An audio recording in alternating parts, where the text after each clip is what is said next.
Ujú.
Muy bien, Muy estimados bien, colegas. estimados colegas. Ustedes muy buenas noches.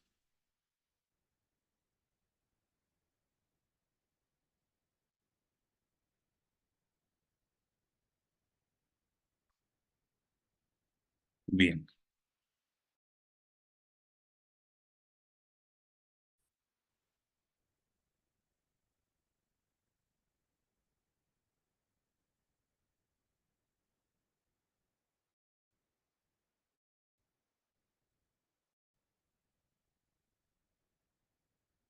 ¿se puede observar la pantalla compartida? Sí, ¿verdad? Colegas, hola, hola. ¿Se puede observar la pantalla compartida? Buenas noches, doctor. Sí, se ve. Doctor, buenas noches. Sí, se observa la pantalla. Muchas gracias, estimada doctora Victoria. Bien, como ustedes saben, ya hemos hablado sobre toda esta parte que son los efectos del divorcio, de una desvinculación, y fruto de ello deviene lo que es la asistencia familiar, la visita y la supervisión de la tutela y la guarda de los niños, ¿no? Y obviamente todo esto también se puede homologar a través de un documento que se haya suscrito entre ambos padres. Ahora bien, quiero empezar la siguiente clase con una pequeña reflexión antes de que demos a conocer un poquito más sobre lo que es el avance de la materia. Yo quiero hacer hincapié un poquito también a, en este caso, a la ley 348 y quiero que hagamos un análisis también sobre el mismo. Agradecer la presencia de la doctora Victoria, doctora Jacqueline, doctora Paola, doctora Noemí, doctora Alfredo, doctora Joemí, licenciado Weimar, licenciado René, análisis. Estoy en este momento con un requerimiento fiscal sobre unas medidas de precaución, protección, pero para el efecto quiero que hagamos un pequeño análisis del mismo.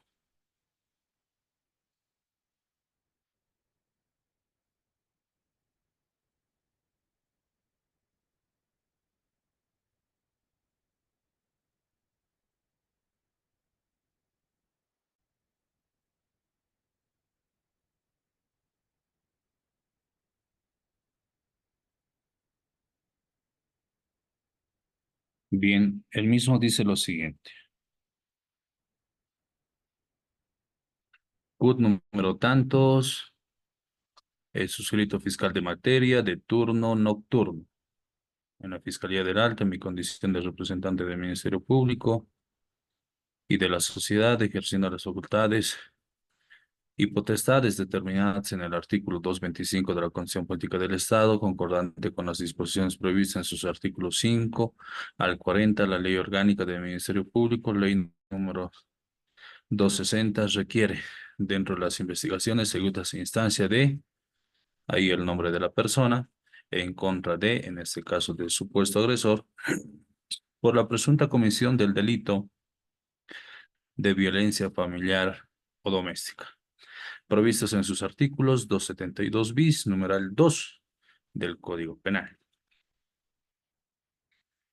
Bueno, pedirles que agarremos también el Código Penal para poder hacer un seguimiento del mismo. El 272 bis establece lo siguiente. Dice, el tipo de delito, violencia familiar o doméstica, quien agrediere físicamente, psicológica o sexualmente, dentro de los casos comprendidos en los numerales 1 al 4 del presente artículo, incurrirá en pena de reclusión de 2 a 4 años, siempre que no constituya otro delito. Numeral primero, el cónyuge o conviviente por o por quien mantenga o hubiera mantenido con la víctima una relación análoga de afectividad o intimidad, aún sin convivencia. O hubiera mantenido, dice, ¿no? No establece el 272 en su numeral primero hasta cuándo estaría diciendo que esa persona hubiese mantenido una relación o no. No dice que si después de 5 años o 10 años o medio año, un año que hayas tenido una relación con una persona, después de todo ese tiempo, recién supuestamente haya tenido la intención de poderte denunciar. Pero me voy al tema de nuestra materia, no se preocupe. El numeral 2 dice, la persona que haya procreado hijos o hijas con la víctima, aún sin convivencia. La persona que haya procreado hijos o hijas aún sin convivencia. Es ahí donde quiero entrar con relación al análisis que estamos realizando en este momento con todos ustedes, porque,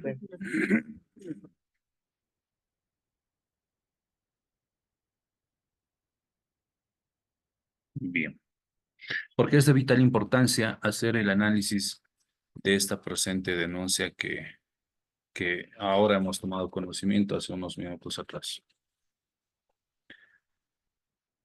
Eh, con relación al mismo, también establece y dice, ¿no? En representación del Estado Plurinacional de Bolivia y la sociedad de conformidad taxativamente por los artículos 32, 35 de la Ley 348 y su artículo 389 bis se dispone las siguientes medidas provisionales de protección que debe ser cumplida por el señor tan, consiguientes en los siguientes.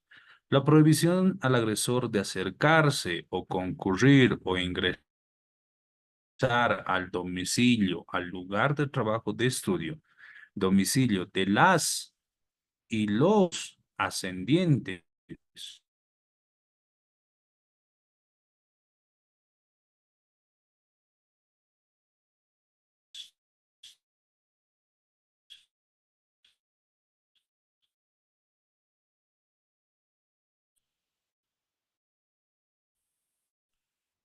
o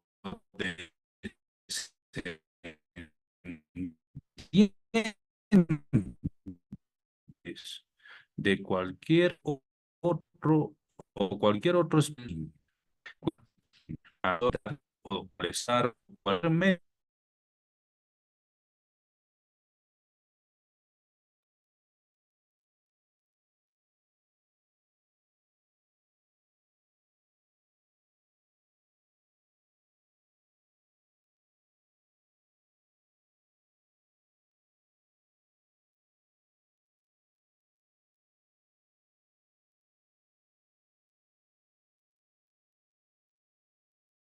Ahora sí creo que se lo estableció.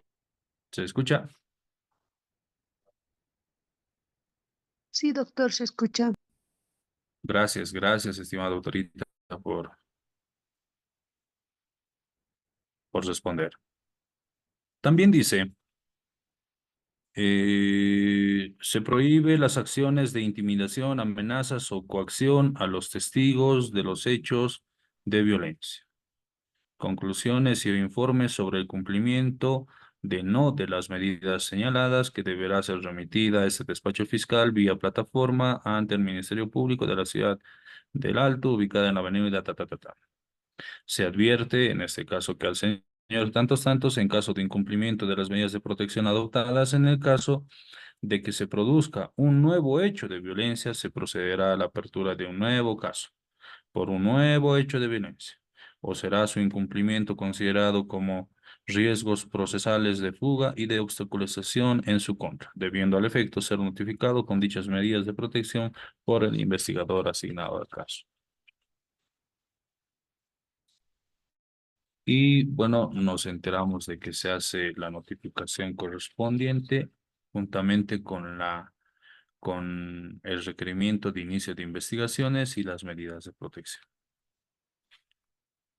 Y bueno, pide ahí de que se proceda a notificar a las partes con las medidas de protección dispuestas y toda la diligencia que se le hará la entrega a Ceres y SEGIP, técnicos auxiliares, y realice cuanto acto investigativo sea necesario para el esclarecimiento del caso.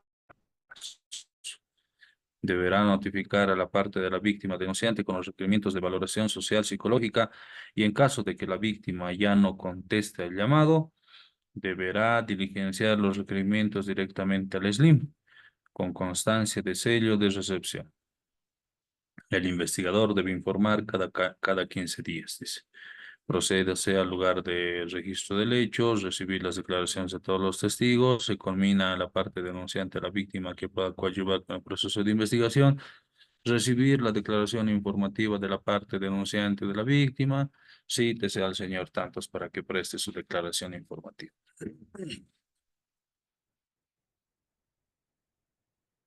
Tenemos un código de las familias y quiero tocar este punto porque nos llegamos a enterar del porqué del hecho y dentro de lo que nos manifiestan es justamente por esto, de que dentro de la relación de los hechos manifiestan de que supuestamente el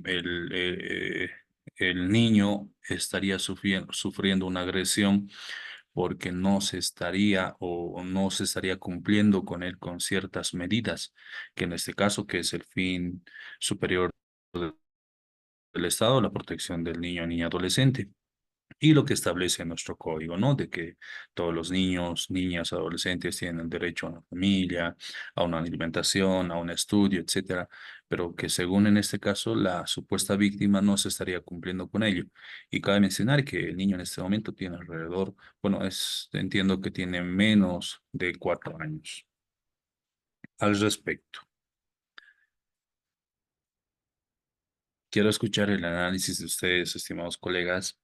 ¿Será que es necesario que si no se está cumpliendo con lo que viene a ser una asistencia familiar y, y todos los preceptos que en este caso el denunciado debería cumplir, será necesario que haya tenido que recurrir, en este caso la supuesta víctima, a denunciarle al progenitor?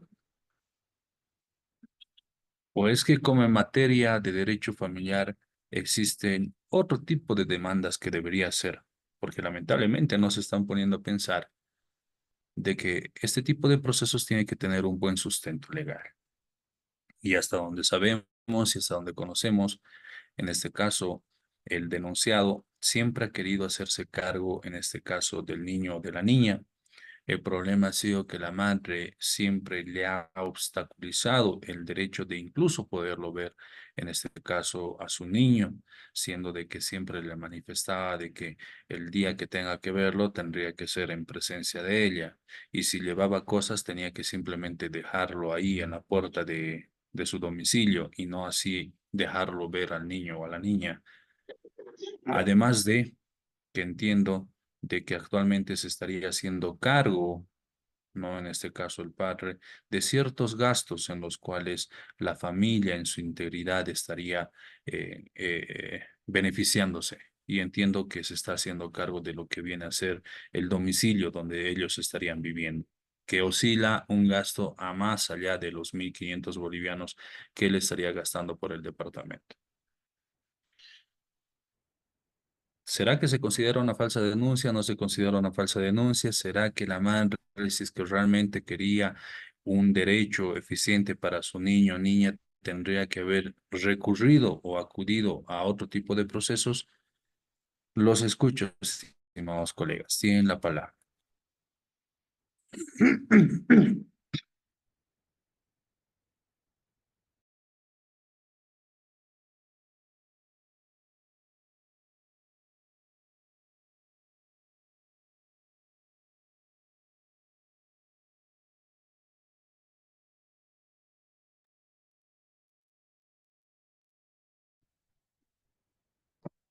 Buenas noches, doctor Estimada Sonia doctora Zúñiga, Rodríguez. su nombre completo, por favor, a efectos de registrarle. Gracias. Sonia Luz Rodríguez La Fuente.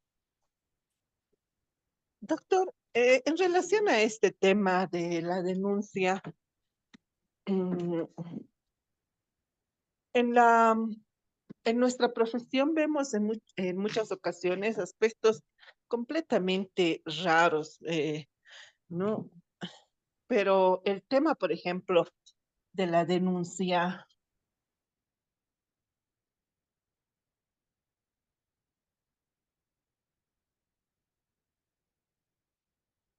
Sí, doctorita, la escuchamos.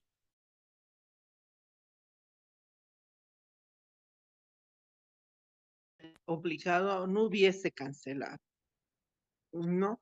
¿Por qué se va a la violencia económica? Porque el procedimiento familiar y especialmente cuando se trata del interés superior de niña, niño y adolescente, establece que la prioridad es el niño, satisfacer sus necesidades.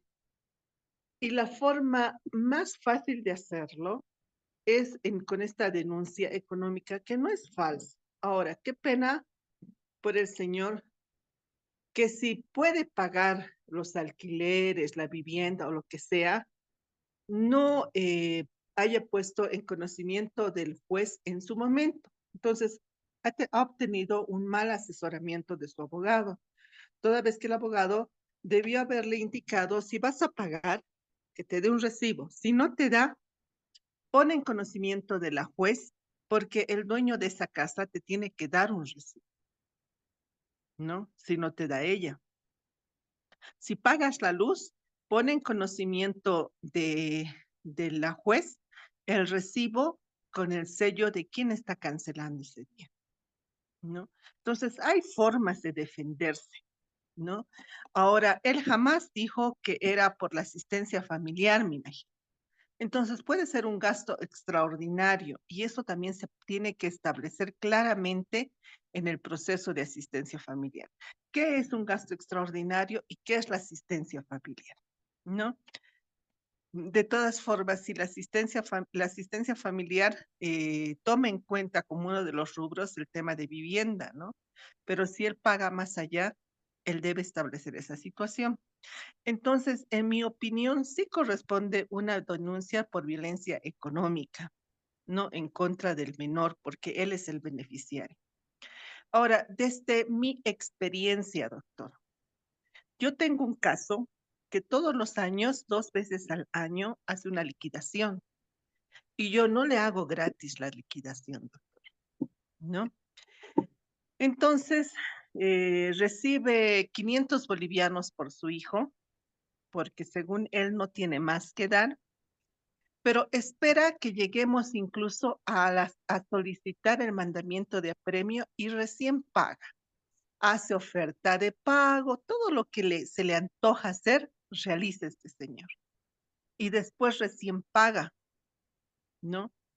Esa también debería considerarse violencia económica, porque esa señora tiene que pagar por esa liquidación de asistencia familiar, porque no es solo la liquidación, es también la aprobación y después es el mandamiento de apremio, ¿no? En esa liquidación de asistencia familiar. Ese es un gasto en el que muchas familias a veces no pueden incurrir, razón por la que no realizan la liquidación de la asistencia familiar. Ahora, por ejemplo, en mi caso, en mi experiencia, ¿no? Yo siempre he querido denunciarlo por violencia económica, pero como les digo, cuando saco el mandamiento de apremio, recién el señor paga, ¿no? Pero ha pasado ya 3 meses en que él presenta un pago y solicita nueva liquidación o adecuación. Bueno, yo generalmente pongo que acepto todos los pagos a cuenta, ¿no? Porque la primera vez me sorprendió, pero ya no me dejo sorprender más por este señor. Ahora nos tomamos un mes, ¿no? Pero la asistencia familiar debe satisfacer necesidades inmediatas y no necesidades que se van acumulando durante 6 meses. Entonces, una cosa son las falsas denuncias y otra muy importante es cuando el obligado en forma indiferente se comporta en relación a tu hijo, doctor. Yo estoy de acuerdo en esa acusación o denuncia de violencia económica si es que fue violencia económica. Ese es mi criterio, doctor. Bien. ¿Alguien más que quiera participar? Muy bien, doctora, gracias.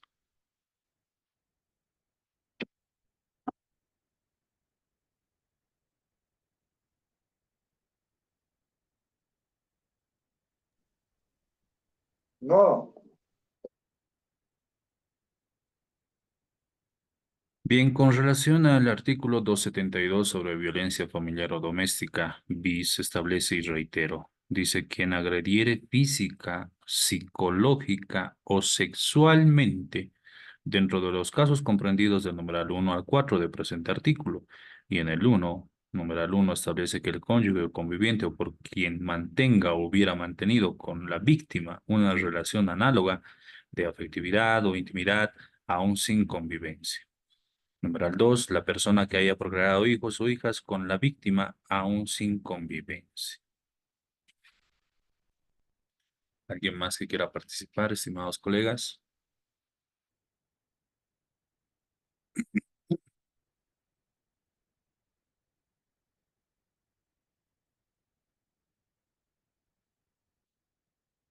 Es importante poder conocer la relación de hechos. Como dice usted, doctora Sonia Rodríguez, tiene mucha razón. Estaría muy de acuerdo siempre y cuando se trate de una violencia económica, así que se estaría ejerciendo en contra del interés superior del niño, niña, adolescente, toda vez de que sus derechos son imprescriptibles e inembargables. Al respecto, es importante conocer toda la relación de hechos, reitero, sobre la denuncia que se habría presentado. Empero, si es que se estaría tratando simplemente de otras cosas que no vienen al caso, porque nos hemos enterado de que el objetivo real no es ese tema del interés real del niño, sino de que tiene otras intenciones.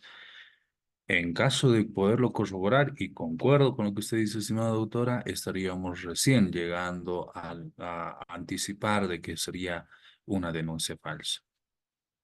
Ustedes saben que al respecto, obviamente tiene que existir toda la prueba documental y fehaciente, pero donde nosotros hacemos hincapié en lo siguiente. ¿Acaso en materia familiar no existe también este proceso y esta demanda de asistencia familiar?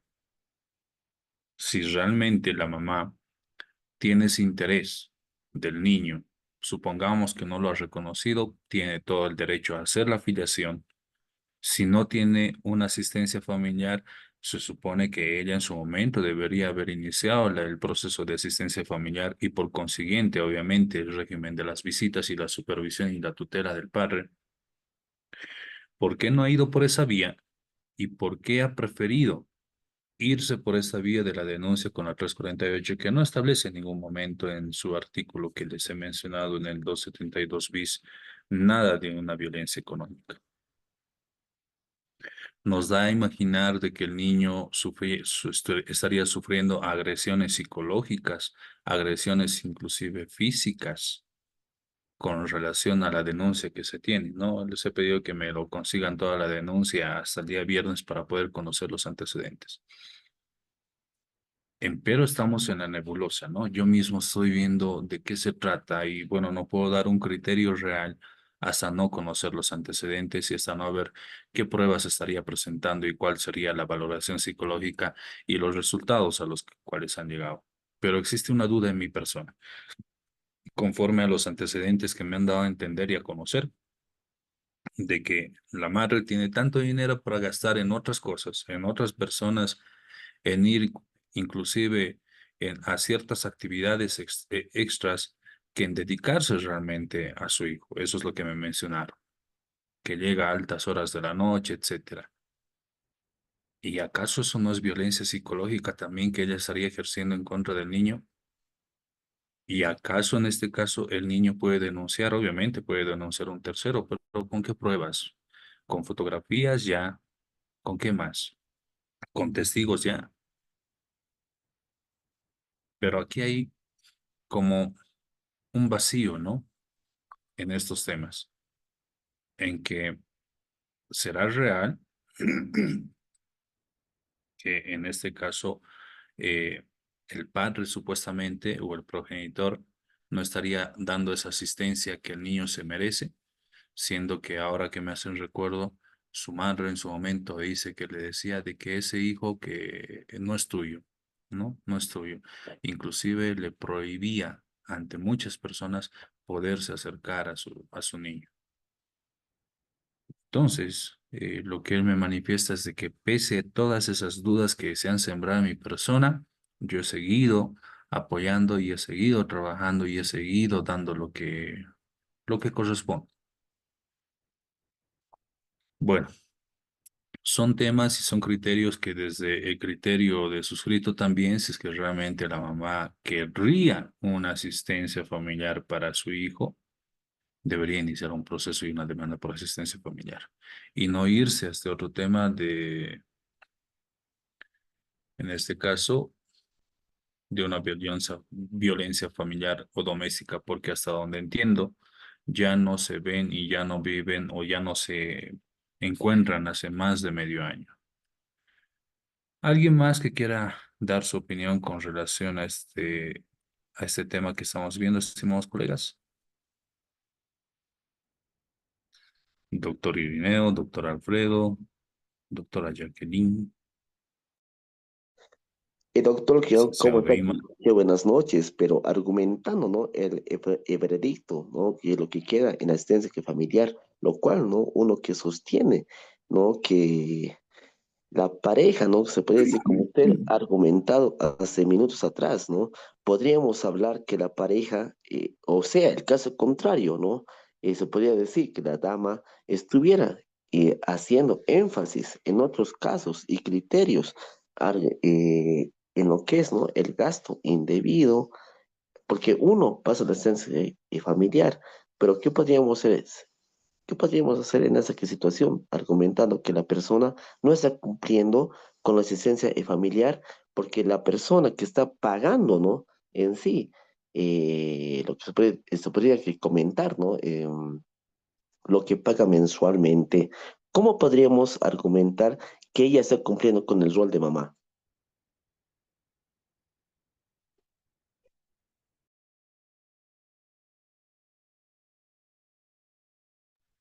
Bien, muchas gracias, doctor. ¿Alguien más que quiera participar, estimados colegas, doctores?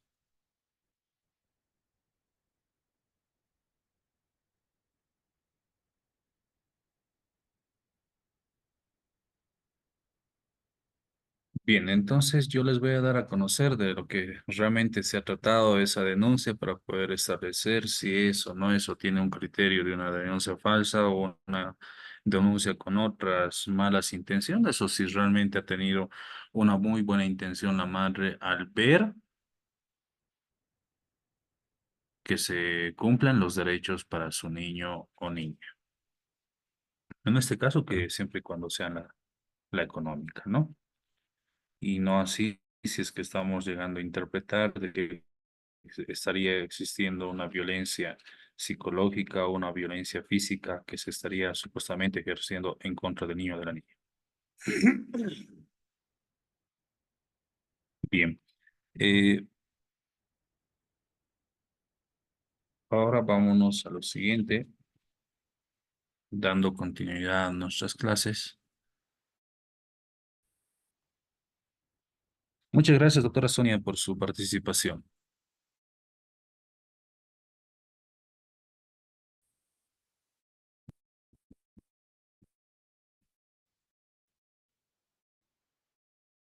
Gracias, doctor. Doctor Nelson. Estimados doctor, mi teléfono, a mi número al 765.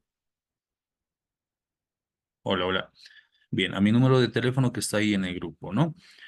Ahora, nos respondemos las siguientes preguntas.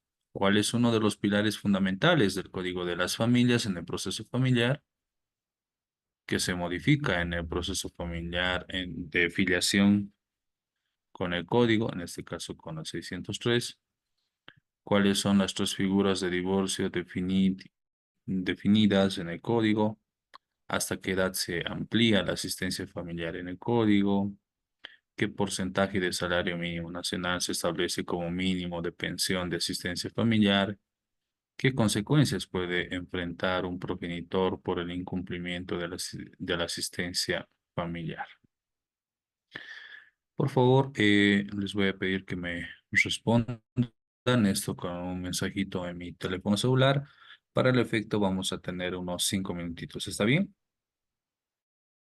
O unos 10 minutos para que todos terminen de presentar. Está bien, ¿verdad? Tal vez unos 10 minutos. Bueno, doctor, tal vez unos 10 minutos, por favor. Está bien. Si tenemos que extender un poquito más, no se preocupe. ¿Ya? Ok, gracias, doctor René.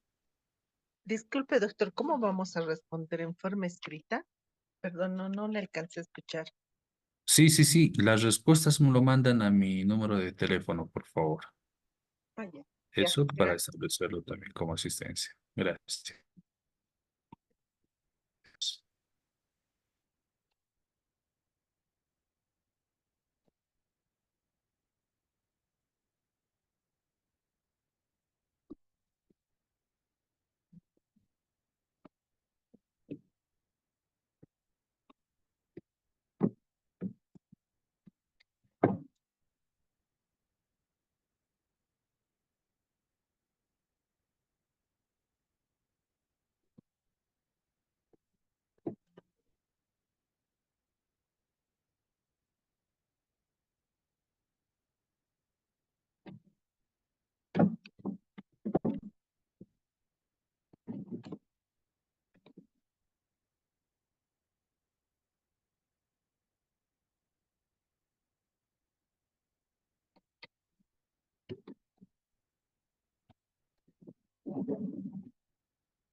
¿Cuál es el pilar fundamental del Código de las Familias y del proceso familiar en Bolivia?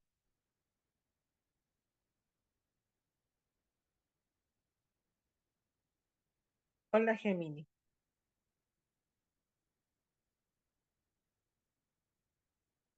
Hola, Gemini.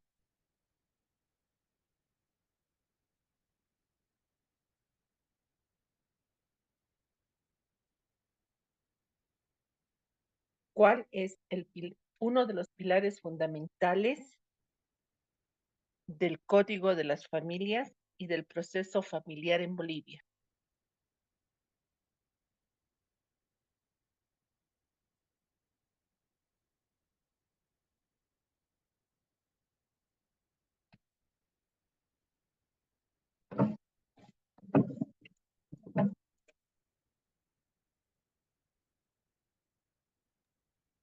Bien, reitero, tenemos unos 10 minutitos, respondemos las siguientes preguntas y me lo mandan a mi teléfono celular. Gracias. Naira, pues ayúdame a...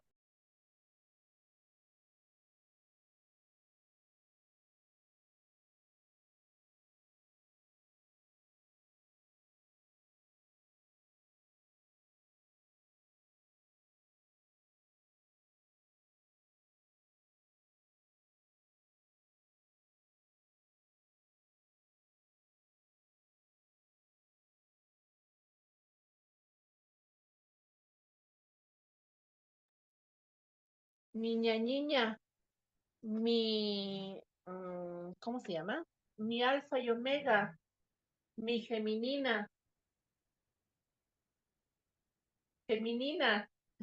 ¿Te has enojado, hija? Ay, Naira. Compañera Sonia, su micrófono está prendido, Perdón, encendido. gracias, gracias.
Ya vamos terminando, estimados colegas.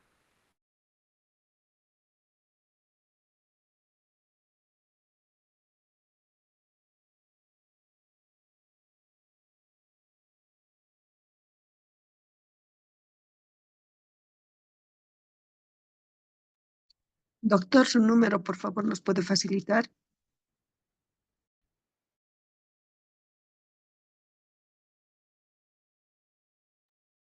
Bien, estoy escribiendo en el grupo.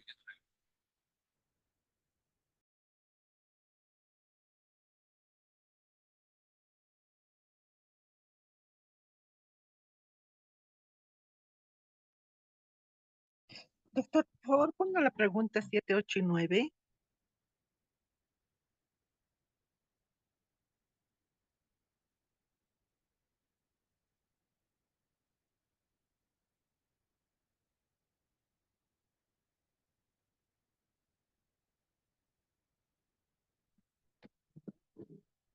¿Cómo dice, estimada colega?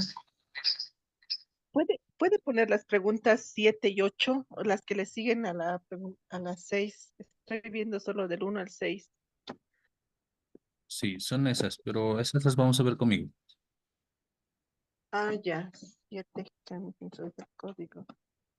Ya. Ah, ya. Geminiana. Geminiana. Gemini. Gemini. Tema. No puedo abrir el WhatsApp. Ya, gracias.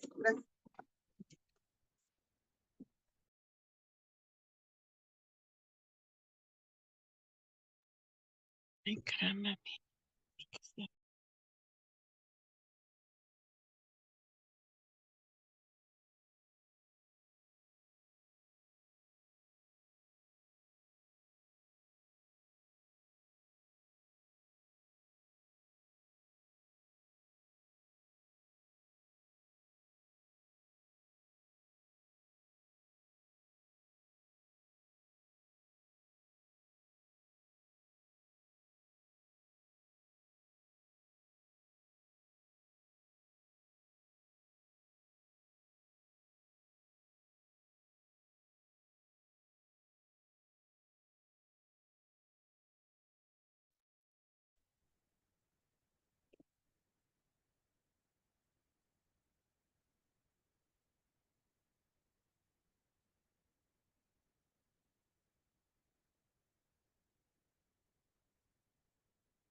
Bien, estimados colegas, me lo van mandando las respuestas, por favor.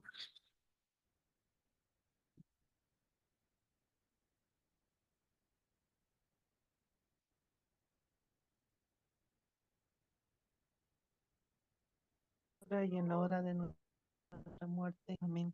María, llena eres de gracia, el Señor es contigo. Bendita tú eres entre todas las mujeres, y bendito es el fruto de tu vientre, Jesús. Santa María, Madre de Dios, ruega por nosotros los pecadores, ahora y en la hora.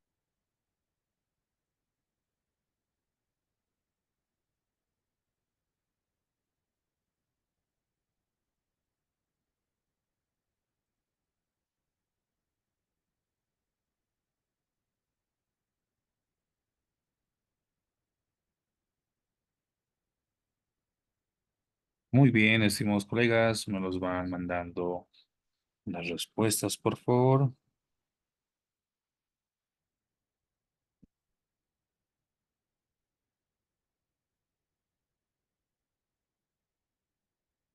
Bien, ahí tenemos las respuestas de algunos de nuestros colegas. Ahora vamos a dar a conocer lo que manifiesta el mismo. Para el efecto, voy a cederle, por favor, si es que está atento, el doctor Irineo Larico Espinosa para que nos pueda responder la primera pregunta. Doctor Irineo, ¿será que está atento? ¿Cuál es uno de los pilares fundamentales del Código de las Familias y del proceso familiar?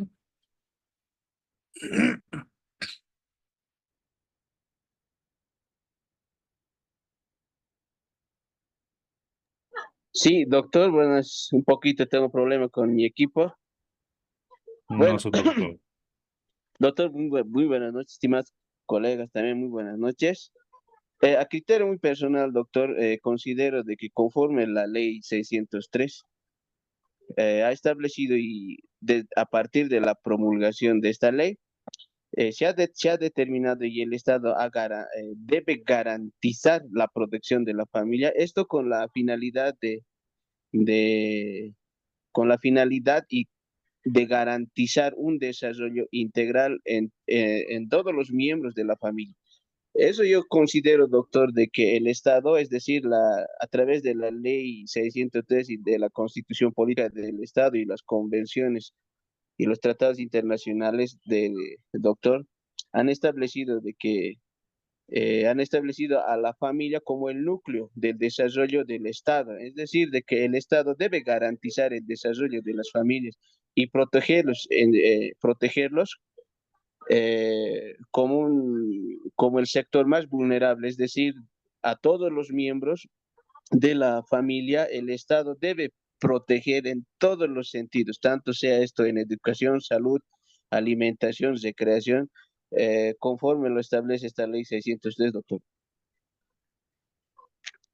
Gracias, doctor Irineo. ¿Algún colega más que quiera participar al respecto sobre la primera pregunta, por favor?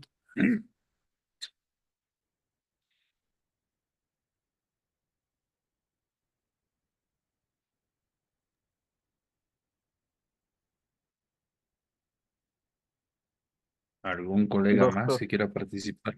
Sí, doctor, buenas noches. ¿Quién habla? Es el doctor Ernesto doctor Rico. Irineo. Doctor, tal Gracias. vez uno de los pilares fundamentales también es el interés superior del niño, pues conforme ya la nueva corriente que se nos ha planteado con la ley 603, se ha podido ver que las causales ya establecidas en el antiguo Código de Familia para el divorcio han quedado de lado. Es decir, que a criterios de los legisladores ya se debe dar mayor preeminencia o, perdón, mayor importancia a los menores en caso de existir al interior de un núcleo familiar. Pues siempre lo que va a velar el administrador de justicia, o debe velar el administrador de justicia, es por precautelar el interés del menor. En ese sentido, por interés no solamente se trata de que los padres o progenitores cumplan con la obligación de satisfacer las necesidades básicas del mismo, sino también que busquen un desarrollo integral, es decir, evitando cualquier forma de violencia contra este, ya sea esta física o psicológica, todo con el afán de que éste tenga una formación que no carezca de la figura de ya sea paterna o materna en la misma.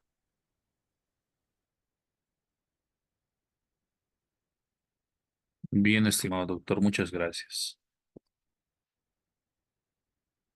¿Algún otro colega que también quiera intervenir?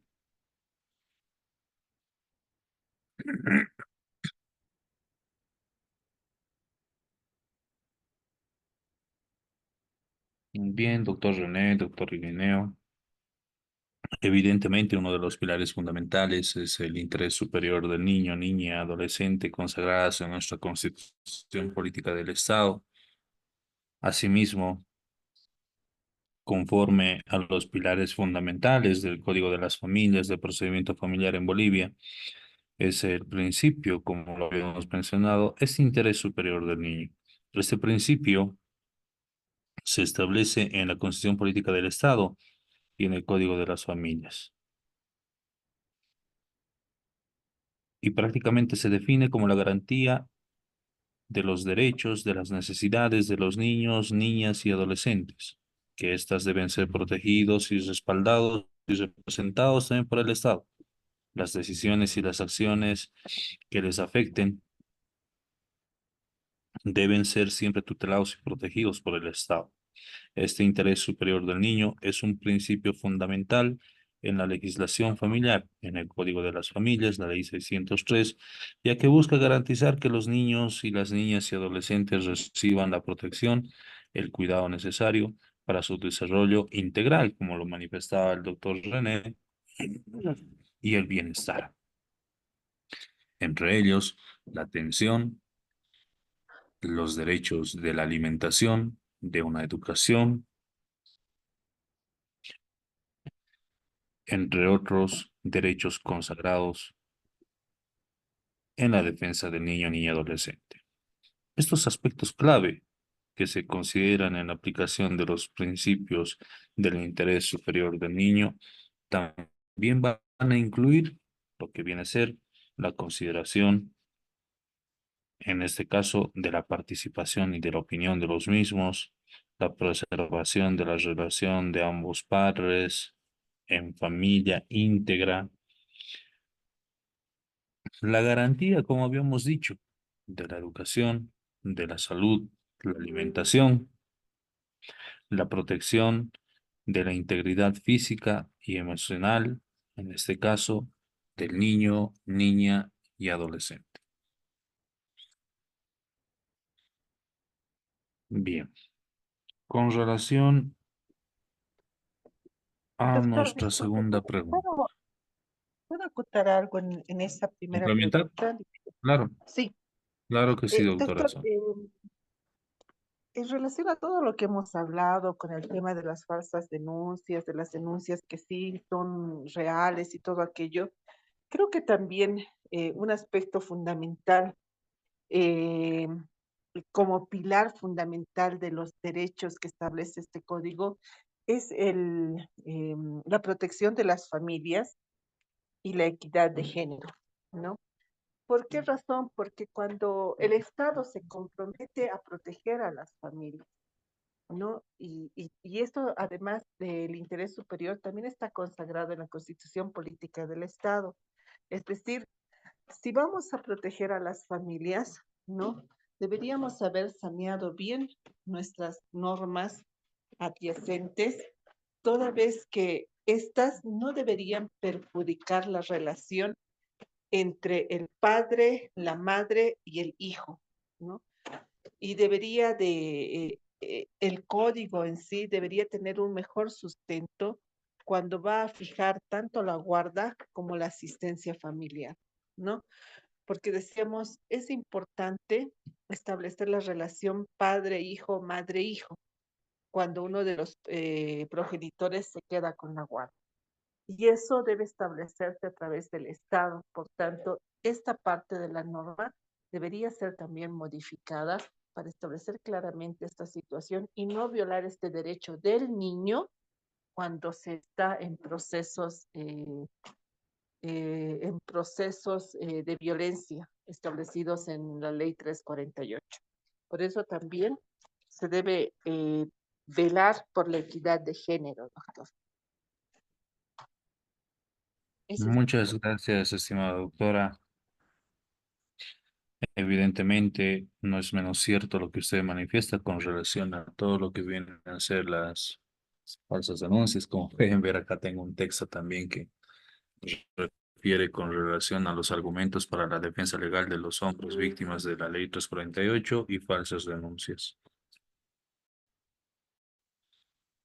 Y evidentemente, como también lo hemos manifestado y en el cual tiene usted mucha razón, es poder preservar la integridad del núcleo familiar, y es a lo que también hacíamos mención, siendo de que también es un pilar fundamental, porque al destruirse el núcleo familiar automáticamente se atenta en la vida emocional y económica y entre otros aspectos del niño, ocasionando lamentablemente de que no se pueda cumplir a plenitud con todo lo que viene a ser los derechos que están consagrados a favor de él con relación a la educación, la salud, la formación, la integridad y todo lo que prácticamente un niño necesita para el desarrollo emocional inclusive que él mismo tiene. Gracias, doctora Sonia. Bien, con relación a la siguiente pregunta, para el efecto le vamos a ceder la palabra a la doctora Victoria Ríos Lenis con relación a la pregunta que establece qué se modifica en el proceso de filiación con el código, o cualquier otro colega que también quiera responder, tiene la palabra.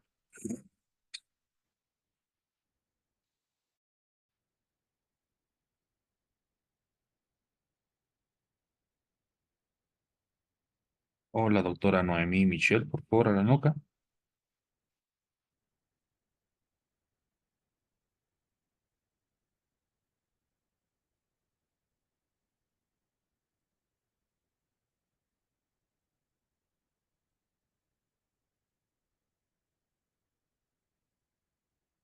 ¿Algún colega que quiera participar con relación a la segunda pregunta? Ya participaron el doctor Irineo, el doctor René Torrico y la doctora Sonia Rodríguez Lafuente. Buenas noches, doctor. Gracias, doctor Juan Roque. Tiene la palabra. Gracias, doctor. Respecto a la segunda pregunta que indica qué se modifica en el proceso de la afiliación con el código, manifestar, ¿no?, que con la anterior, el código de familia anteriormente se registraban los hijos bajo el orden o el apellido paterno y materno y los nombres, pero con la ley 603 del Código de Familias y del Proceso Familiar, a partir del artículo 12 al artículo 17, podemos evidenciar que se establece la libre elección del orden de los apelativos o de los apellidos, ya que es un acuerdo entre los progenitores, entre madres, padres, o también podrían registrar entre madres, padres solteros. Pueden realizar la afiliación a sola indicación del nombre del progenitor, ¿no? Quien, en caso de desacuerdo, debe correr con los gastos de exámenes para demostrar que no existe vínculo sanguíneo. Es así, doctor, que podemos encontrar esto tipificado en el artículo 13 de la Ley 603, el cual señala en su parágrafo 3, derecho, obligación y garantía de la afiliación. Indica el parágrafo 3, el Estado garantiza la afiliación materna, paterna o de ambos. Entonces, es un gran cambio que se ha realizado, doctor, pero también, como ha manifestado usted en anteriores clases, esto implica aquí, por ejemplo, tengamos de que padres eh, que no son tal vez los verdaderos padres, eh, aparecen como padres, ¿no? Yo tenía un caso de que un joven había tenido, nunca había tenido relaciones con la madre de su supuesto hijo, pero el hecho es de que él, al momento de querer entrar a la Academia Nacional de Policías, le piden el certificado de descendencia y sale en el certificado de descendencia de que él es padre de un hijo, pero él jamás había tenido ningún tipo de relación con la madre, no la conocía. El hecho es de que él aparece como padre y le comento de que se ha tenido que buscar a la madre, hacer el proceso de negación de paternidad. Hemos tenido que encontrarla, hablarle de buenas, se ha hecho el estudio de ADN y él ha aparecido que no era el padre. Y la madre del menor ha indicado de que, bueno, lo ha hecho en su desesperación porque ella estaba embarazada y justo el joven había ido a una discoteca por un error o no sé, lo ha hecho perder su carnet, ella ha alzado eso y con eso lo ha hecho registrar. Pero también se ha truncado los estudios del joven, ha habido problemas familiares, se ha hecho el proceso de la negación de paternidad y con el ADN, bueno, se ha hecho la desvinculación, ¿no? En este caso, en el CERESI, se ha hecho la cancelación de la partida de nacimiento, excluyendo al joven. Pero el hecho es de que él ya no ha podido entrar a la ANAPOL, doctor. Entonces, tenemos un vacío legal en nuestra norma y yo creo que no debe ser el primer caso. Hay varios casos que se ventilan en los juzgados de familia en el cual existen este tipo de casos, doctor, que hay veces, como el caso que hemos hecho, se ha podido probar de que él no es el padre, pero en otros casos sí o sí es de que eh, salen vigentes siendo los padres, doctor. Eso es lo que podría acotar, doctor. Muchas gracias, estimado doctor Juan Roque, y gracias por el ejemplo que ha manifestado, que la verdad es una cruel realidad, ¿no? ¿Alguien más que quiera participar, estimados doctores? Por favor, tienen la palabra. Doctor, buenas noches. Respondiendo a la segunda pregunta, se puede Doctora, sus indicar datos. que Anderson, Victoria Díaz, doctor. ya. Se puede indicar que dentro de este código, de acuerdo a la afiliación, se ha modificado también la acción de negación de maternidad o paternidad, el mismo que tiene un tiempo determinado de 5 años computable desde la inscripción en el servicio de registro civil, doctor. Eso sería la respuesta por parte de mi persona en la segunda pregunta. Y tocando también el punto, doctor, aquí quisiera hacerle una pequeña pregunta porque justamente no estoy pudiendo tramitar un proceso en el cual le explico brevemente los antecedentes. Eh, una niña cuando tenía 6 años lamentablemente no ha sido reconocida por el padre biológico justamente porque los progenitores habían tenido discusiones fuertes. De esa manera, la madre de la niña contrae nupcias con un señor. El señor, cuando se ha casado con la mamá de la pequeña, ha sido o le ha reconocido a la niña legalmente, en el cual lleva el apellido en otras palabras, del padrastro, lleva el apellido, pero lamentablemente el señor ha fallecido, ahora la niña de ese entonces ya tiene 26 años y hace poco ha tenido contacto con el padre biológico, pero lamentablemente no lleva su apellido de su papá biológico, sino lleva del padrastro, y el padrastro lamentablemente ha fallecido en un accidente hace 2 años. Ahora, doctor, mi pregunta sería, en el proceso civil, en el ámbito civil o en el ámbito familiar, eh, la señorita ya actualmente que tiene 26 años quiere llevar el apellido de su papá biológico, pero en su certificado de nacimiento lleva el apellido de su padrastro. ¿Qué tipo de proceso, doctor, tendría que instaurar para que la señorita pueda llevar el apellido de su papá biológico?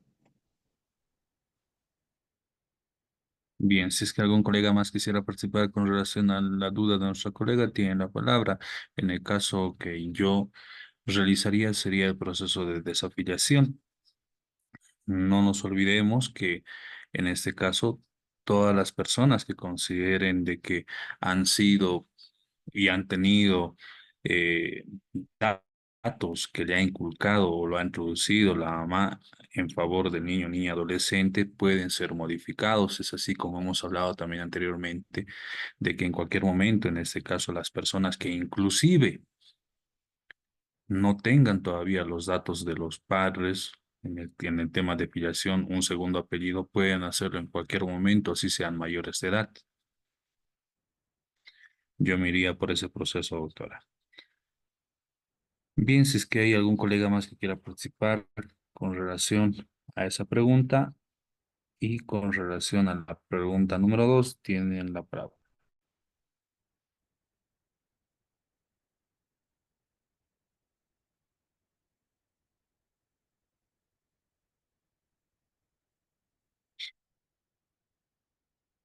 Bien, entonces estaríamos hablando de una desafiliación, estimada doctorita Victoria Ríos. Muchas gracias, doctor. Gracias.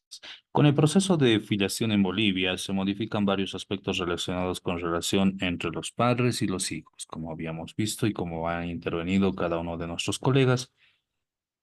A estos aspectos se modifican en partes los siguientes: el reconocimiento de la paternidad o maternidad en el proceso de filiación, que permite que un padre o una madre reconozca a un hijo como suyo,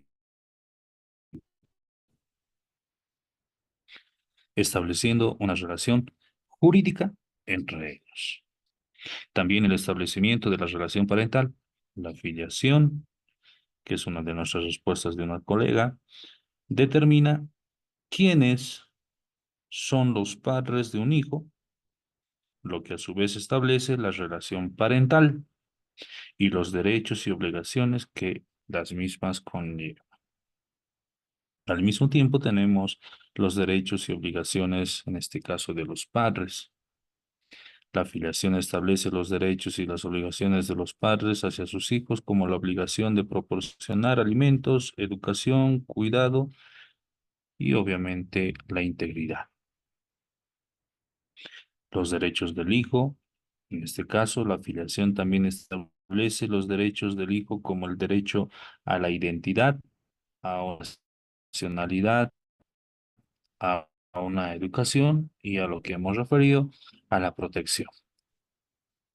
También vamos a hablar al respecto sobre la herencia y la sucesión, que también una persona que es parte de una filiación tiene el derecho a una herencia y a una sucesión, siempre y cuando corresponda. ¿A qué me refiero con que corresponda? Ustedes saben de que la herencia no es obligatoria, pero la sucesión ya depende de cada uno, siempre y cuando quiera suceder los derechos de la persona causante. En este caso, la filiación puede afectar a la herencia y a la sucesión de los bienes de los padres, ya que los hijos pueden tener el derecho a heredar si es que contienen y los padres tienen propiedades, ¿no? También al registro cívico. La afiliación se registra en el servicio, en este caso en el registro civil, en el cual se va a hacer este registro y obviamente se va a proporcionar la identidad de la persona.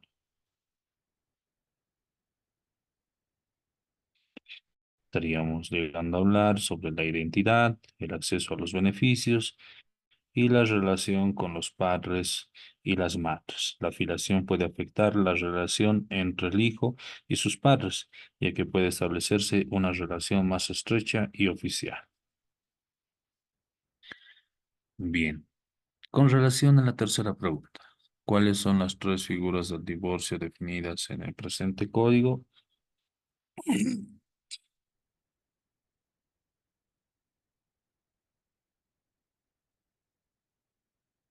¿Quiénes dicen que hay tres y quiénes dicen que hay dos? Tienen la palabra, estimados colegas.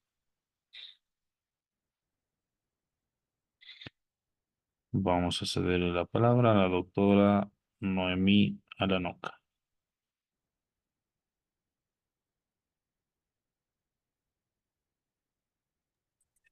Doctor, buenas Doctora. noches. Respecto a la pregunta, en particular, cabe mencionar también que existen dos tipos de divorcio, el divorcio notarial y el divorcio judicial. El divorcio notarial aplicado en este caso a que no existen hijos en común, tampoco existen bienes sujetos a división. En proceso judicial se realiza el divorcio por incompatibilidad de caracteres y diversas situaciones eh, que son viables para realizar lo que es el divorcio judicial.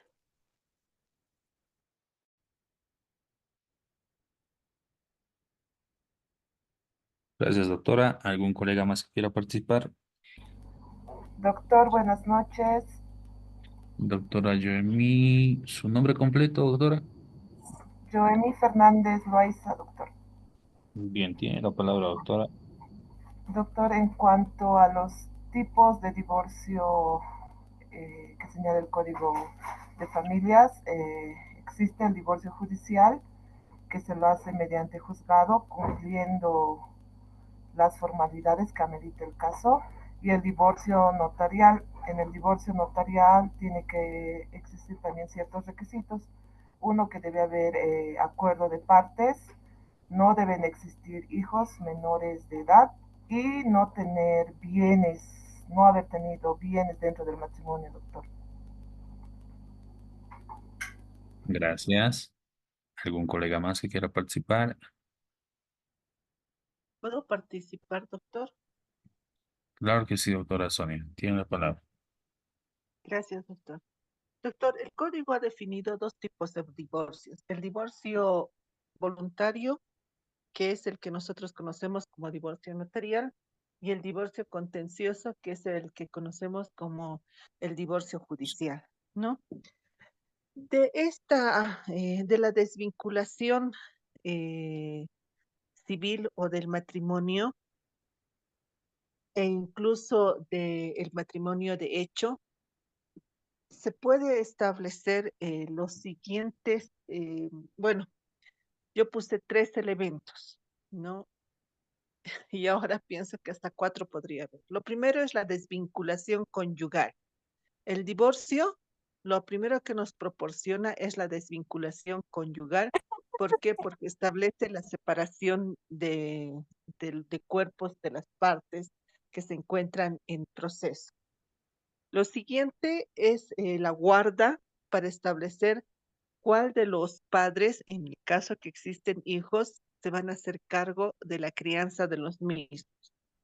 La tercera sería la asistencia familiar con el fin de establecer cómo se van a sustentar a los hijos en el caso de existir. Y una otra debería ser la división de la mancomunidad conyugal, toda vez que a raíz de este divorcio, eh, los cónyuges están o pueden realizar la división de la mancomunidad conyugal. Eso, eso es, en mi opinión, doctor, tal vez estoy equivocado. Bien, muchas gracias, doctora Sonia Rodríguez. Por último, ¿algún colega más que quiera participar? Hola, hola. Sí. Doctor, buenas noches. Igual, ¿no? Voy a eso, el divorcio, más que todo en Bolivia, se rige principalmente, ¿no? En ley 603, en dos formas principales, como es el divorcio por mutuo acuerdo, que conocemos a través de notaría, y el divorcio contencioso, lo que es judicial, ¿no? Más que todo, ¿no? Muchas gracias.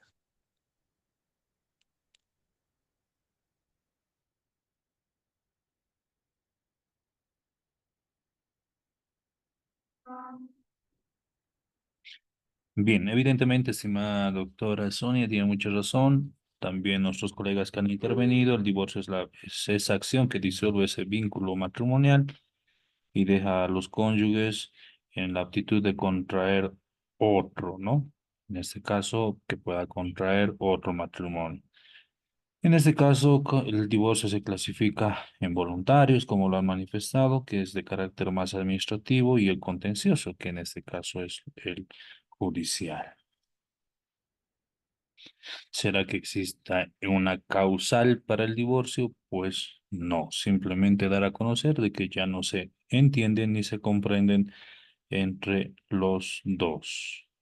En este caso, entre la pareja que ha decidido irse por un divorcio. Y obviamente, para acudir al divorcio notarial, los requisitos que vamos a conocer y vamos a tener que presentar es de que, en primer lugar, no hayan tenido hijos y, en segundo lugar, de que no tengan propiedades. Y si existen problemas en cuanto al acuerdo regulador que se tenga, se vuelve y se van ya al proceso contencioso, que es el proceso judicial. Bien, muchas gracias, estimados colegas. Vámonos con la siguiente pregunta que dice, ¿hasta qué edad se amplía la asistencia familiar en el presente código?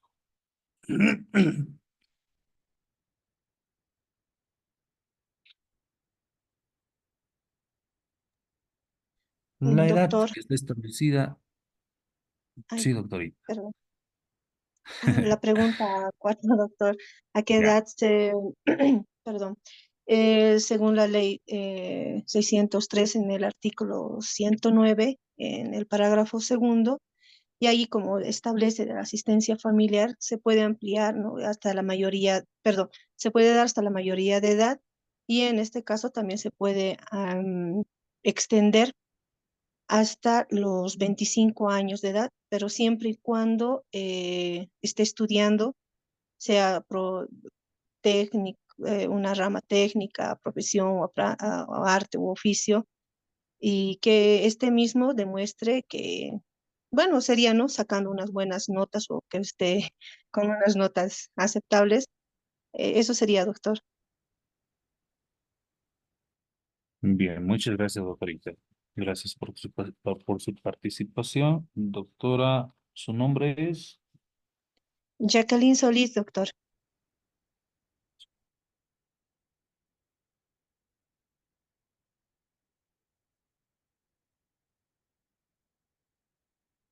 Bien, evidentemente, estimados colegas, según la ley 603 es hasta que cumpla la mayoría de edad, que son hasta los 18 años de edad, que estamos obligados para poder otorgar la asistencia familiar a favor del beneficiario, en este caso de nuestros descendientes. Pero también la normativa establece de que podrá extenderse hasta los 25 años de edad, siempre que el hijo esté todavía en una formación académica y que la misma pueda demostrar que sus notas son eficientes y eficaces, es decir, de que no simplemente se haya inscrito a un instituto de educación superior o a una universidad simplemente para poder sonsacar y ser beneficiario de una asistencia familiar, sino que también tiene que demostrar de que esa persona beneficiaria es una persona que realmente necesita la asistencia familiar porque es una persona potencialmente en una formación académica potencial. Bien, ¿qué porcentaje del salario mínimo nacional se establece como mínimo de pensión de la asistencia familiar? 20%, doctor. Gracias. En nuestra ley 603 se establece que evidentemente es el 20% del salario mínimo nacional. Muchas gracias. Estos 20% será que también, si es que no trabaja la persona, se puede reducir. No, Pues no, ¿verdad? Muchas gracias, doctora. Evidentemente, por más de que no trabaje, se establece el porcentaje mínimo que se debe cancelar es del 20%. Es decir, ¿en cuánto está oscilando actualmente el monto económico de asistencia familiar? 500 bolivianos. ¿Alguien más?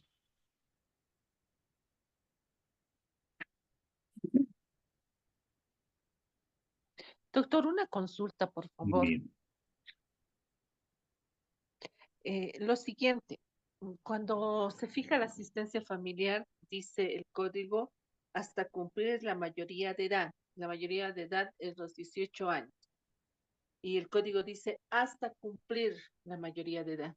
Después de los 18 años, si nadie dice nada, vivimos en una incertidumbre. Es decir, el hijo al que yo le debo dar asistencia familiar ha cumplido el 2020 18 años. Y resulta que el 2025 me sale con una liquidación de asistencia familiar por estos 5 años, ¿no? ¿Qué ha sucedido? Que yo, como mi hijo cumplió 18 años, he decidido, bueno, ya es mayor de edad, ya no le doy asistencia familiar. Nadie me dijo, oye, papá, oye, mamá, estoy estudiando y me tienes que dar asistencia. Ahí hay una desproporción, ¿no? Porque la ley debería decir, y se debe informar que joven se está preparando, porque después se carga el obligado 5 años de asistencia familiar. Póngale usted a 400 bolivianos, son 4.800. Entonces, 24.000 bolivianos quiere el hijo que le cancele en forma inmediata. Y eso también va a constituir, si no le paga, en violencia económica.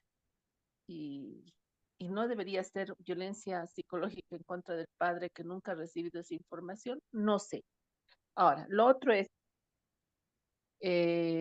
ahí el joven dice, sí, estoy estudiando, he estudiado, pero no demuestra que cuando tenía 19 o 20 años estaba estudiando, solo demuestra que tiene 25 y está estudiando. Ahora, el código dice, y se podrá extenderse hasta los 25 años, hasta cumplidos los 25 años. Ahora, puede ser que este joven que cuando tenía 19, 20, 21 no ha estudiado, empezó a estudiar 22, 23, 24, 25 y actualmente sigue estudiando, pero ya cumplió el 1 de enero 25 años.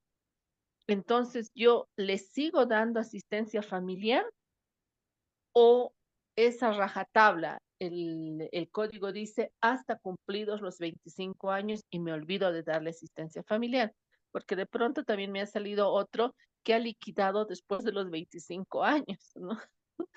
Y la juez ha corrido el traslado, es lo peor. Esa es mi duda, doctor. Tiene toda la razón, estimada doctorita, porque ahí existe un vacío jurídico. Evidentemente, lo que se debería hacer una vez cumplido ya los 18 años de edad, solicitar la cesación de asistencia familiar a la autoridad judicial, dando a conocer de que la persona ya habría cumplido la mayoría de edad.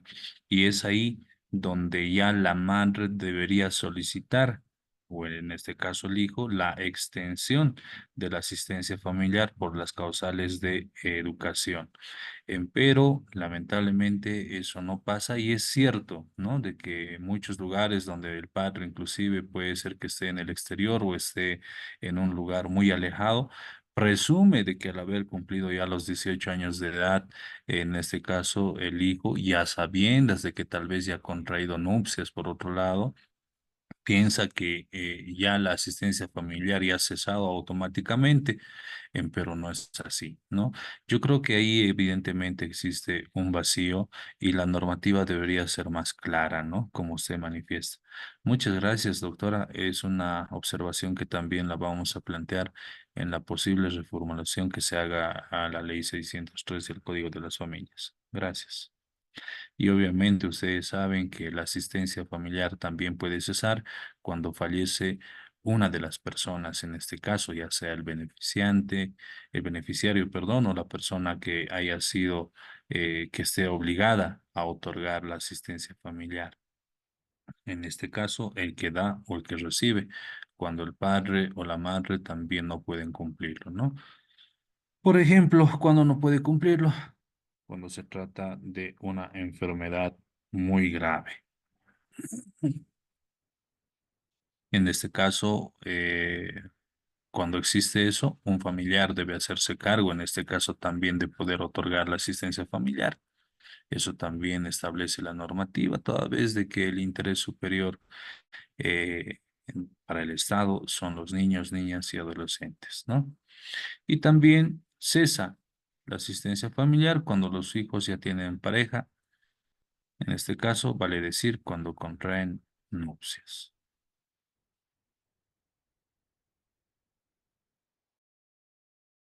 Bien, continuemos.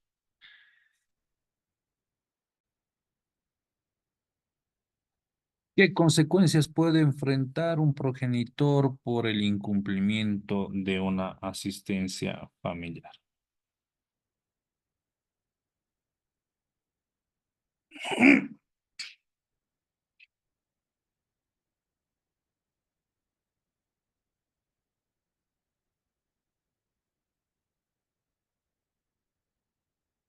Obviamente, ante el incumplimiento de la otorgación de una asistencia familiar, se va a correr en este caso con el mandamiento de aprehensión. Obviamente, una vez que se ha hecho la liquidación correspondiente, llegando a poder ser, en este caso, si es que no cumple con el pago de la liquidación, de poder ser detenido en un recinto penitenciario, es decir, poder ser recluido en una cárcel. Si nos referimos a la ciudad de La Paz, va a estar detenido en el penal de San Pedro en la sección de Chonchocorito. ¿Por un lapso de cuánto tiempo va a estar detenido si es que no llega a cancelar? Doctor, Sí, sí, doctor, si me permite, doctor, cuando la autoridad jurisdiccional, es decir, cuando la parte beneficiaria plantea la liquidación de la asistencia familiar devengada, esta se pone en conocimiento de la otra parte a efectos de que el obligado pueda responder o pueda plantear la observación a la liquidación planteada, ¿no es verdad?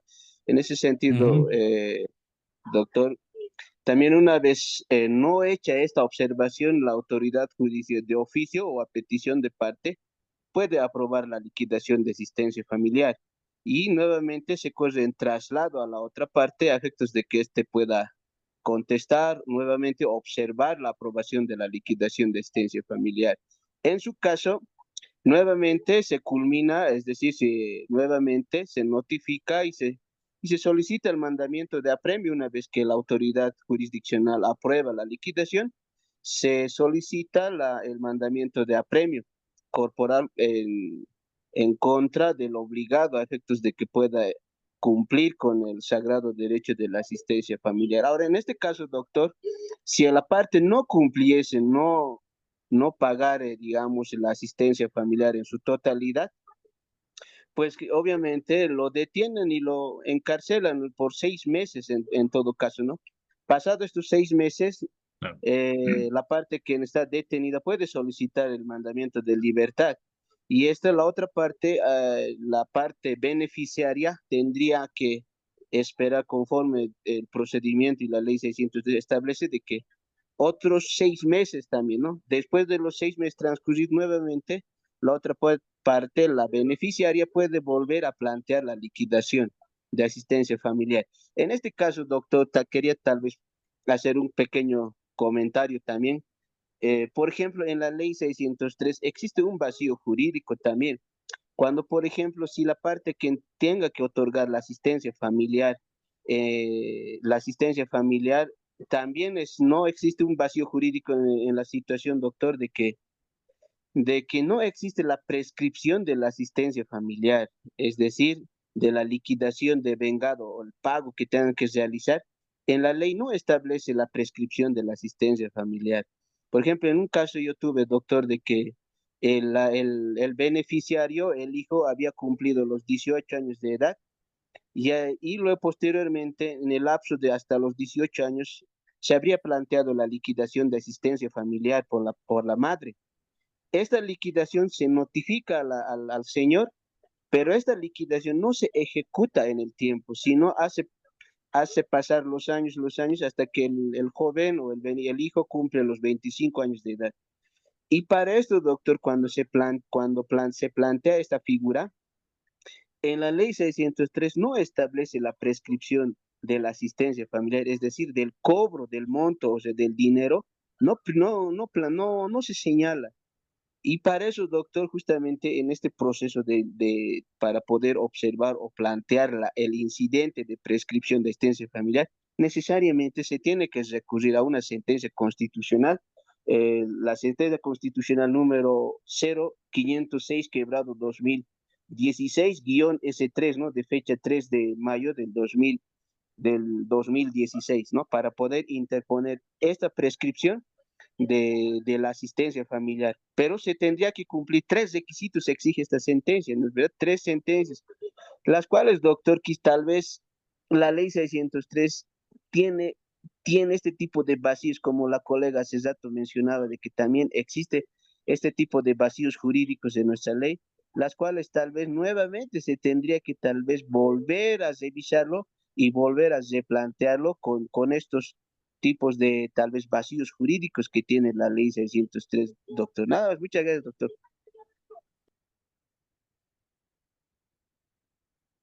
Muchas gracias, estimado doctor. Es evidente que se tiene que plantear un incidente, en este caso, como usted lo ha manifestado, de prescripción.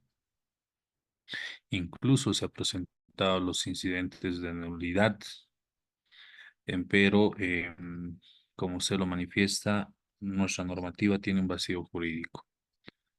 Justamente de eso se trata, ¿no? De poder plantear, en este caso, nuevas alternativas de modificación a nuestra normativa por los usos y costumbres y por la idiosincrasia nacional que vivimos, en el cual nosotros habitamos. Muchas de nuestras normativas han sido copia, ¿no? De otras normativas internacionales que no se adecúan a los usos y costumbres, inclusive en nuestra constitución política del Estado, ¿no? Bueno, creo que es otra materia. Bien, en este caso la ley establece que cuando el obligado haya incumplido con el pago de la asistencia familiar, a petición de la parte, como lo ha manifestado nuestro autor Irineo, la autoridad judicial ordenará el apremio corporal hasta los 6 meses y en su caso podrá ordenar el allanamiento inclusive del domicilio en el que se encuentra el obligado. También se puede solicitar el arraigo correspondiente para el cumplimiento de la asistencia familiar en favor del beneficiario. Bien, estimados colegas, cuando ya son las 9:10 de la noche, estaríamos quedando en esta parte y nos estaríamos viendo la siguiente clase para dar continuidad a nuestra última clase. Estimados colegas, tengan todos ustedes muy buenas noches y pedirles por favor de que en este fin de semana vayamos avanzando con las respuestas del contenido del módulo, que ya lo van a tener también en, en las siguientes horas. Estimados colegas, que les vaya muy bien, un fuerte abrazo para cada uno de ustedes, que tengan un feliz carnaval. Buenas noches. Buenas noches, doctor. Buenas noches, doctor. Buenas noches, Buenas doctor. noches, doctor. Buenas noches. Buenas noches.